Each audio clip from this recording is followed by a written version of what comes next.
আসসালামু আলাইকুম রহমতুল্লাহ।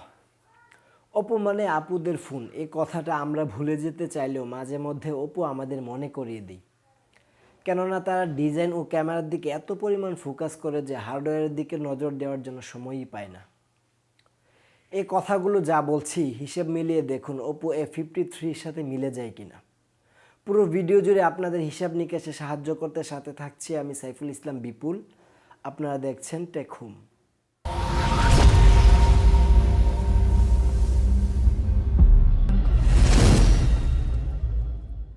মূল ভিডিও শুরু করার পূর্বে যারা আমাদের চ্যানেলটি এখনও সাবস্ক্রাইব করেননি দয়া করে সাবস্ক্রাইব করুন। যেহেতু এটি একটি স্টাইলিশ ফোন, অতএব ডিজাইন দিয়ে শুরু করি এর বিস্তারিত খুঁটিনাটি বিষয়। এটি সম্পূর্ণ প্লাস্টিক বিল্ডের একটি ফোন।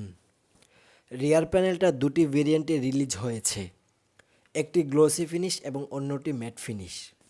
আমাদের ইউনিটটি ম্যাট ফিনিশের হওয়ায় ব্যাক কভার ছাড়া ব্যবহার করলেও আঙ্গুলের ছাপ বসতে দেখা যায়নি। তবে যারা গ্লোসি ফিনিশ পছন্দ করেন তাদের জন্য বক্সে থাকা সিলিকন কাভারটি কাজে আসবে। ফোনটি মোট 3টি কালারে পাওয়া গেলেও আমার কাছে ব্ল্যাক কালারটি ভালো লেগেছে। রিয়ার প্যানেলের টপ রাইটে রয়েছে একটি ক্যামেরা হাউস, যাতে 3টি ক্যামেরা ও এলইডি ফ্ল্যাশ দৃশ্যমান।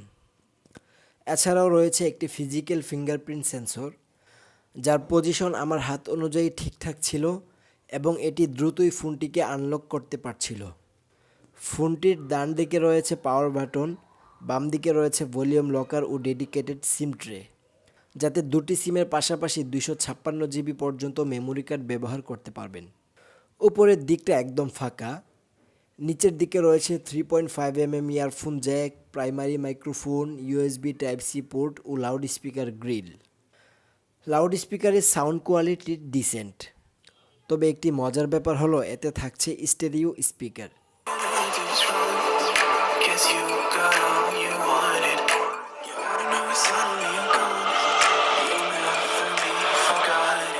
ফোনটির ওজন 186 গ্রাম এবং থিকনেস 8.6 মিলিমিটার।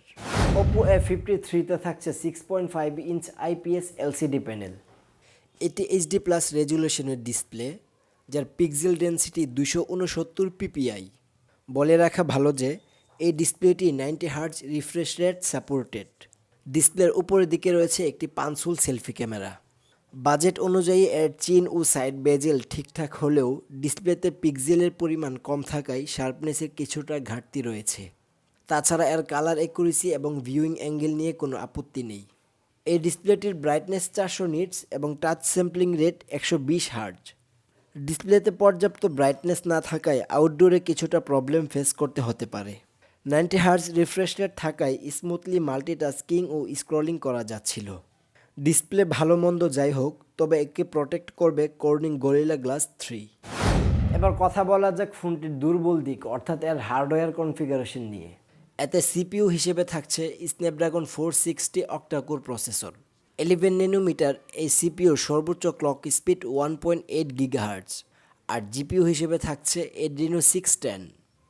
দেশের বাজারে ফোনটি পাওয়া যাবে 128 জিবি ভেরিয়েন্টে, যার র্যাম টাইপ LPDDR4X এবং স্টোরেজ টাইপ UFS 2.1। এর পারফরমেন্সের কথা বলতে গেলে এক কথায় নর্মাল ইউজারদের দৈনন্দিন কাজগুলো অনায়াসেই হ্যান্ডেল করতে পারবে এই প্রসেসর।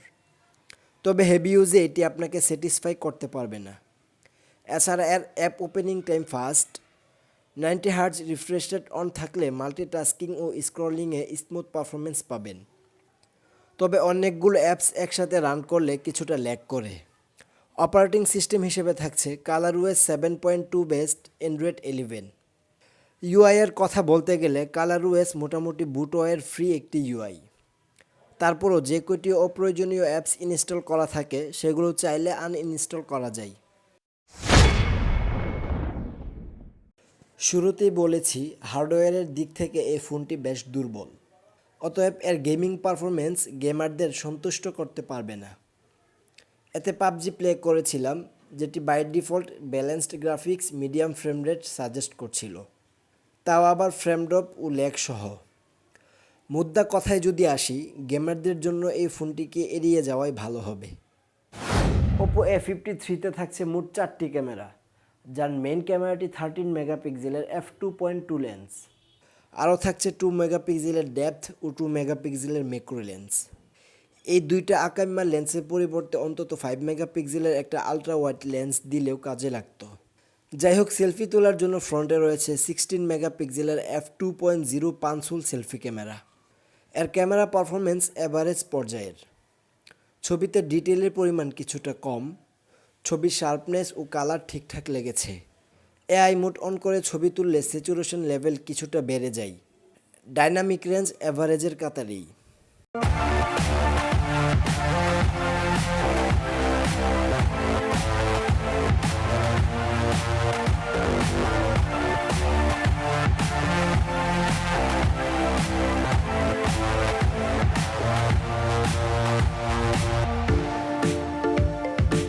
পোর্ট্রেট মোডে তোলা ছবির এজ ডিটেকশন পারফেক্ট হয় না। 2 মেগাপিক্সেলের ম্যাক্রো লেন্সের পারফরমেন্স 2 মেগাপিক্সেল হিসেবে ভালো ছিল, তবে এই ফোনে থাকছে না কোনো ডেডিকেটেড নাইট মোড। সেলফি ক্যামেরার পারফরমেন্স মোটামুটি ভালো লেগেছে। ছবি শার্পনেস, কালার, ডাইনামিক রেঞ্জ সব কিছুই বাজেট অনুযায়ী ঠিকঠাক ছিল। তবে বিপত্তি বাদে এইচডিআর ও পোর্ট্রেট মোড অন করে ছবি তুললে, বিশেষ করে এইচডিআর অন করে ছবি তুললে ছবির 12টা বাজিয়ে ছাড়ে। আর পোর্ট্রেট মোডে তোলা ছবির এজ ভালোভাবে ডিটেক্ট করতে পারে না। সাবজেক্ট আর অবজেক্টের কালার এক হলেই ছবিটাকে জগা খিচুড়ি বানিয়ে ফেলে। ফ্রন্ট এবং রিয়ার উভয় ক্যামেরা দিয়ে ভিডিও করা যাবে সর্বোচ্চ 1080p 30 ফ্রেম পার সেকেন্ডে।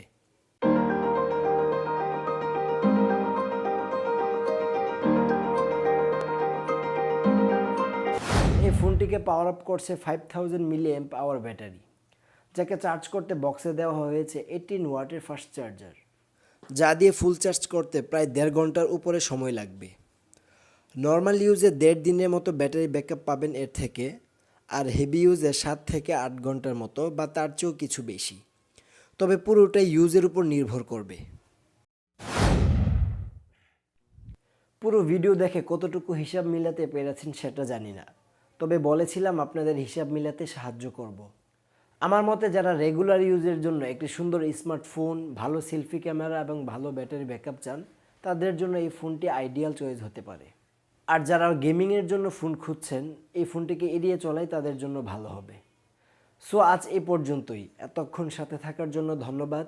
দেখা হবে পরবর্তী ভিডিওতে ইনশাল্লাহ। সেই পর্যন্ত সবাই ভালো থাকুন, সুস্থ থাকুন। আল্লাহ হাফেজ।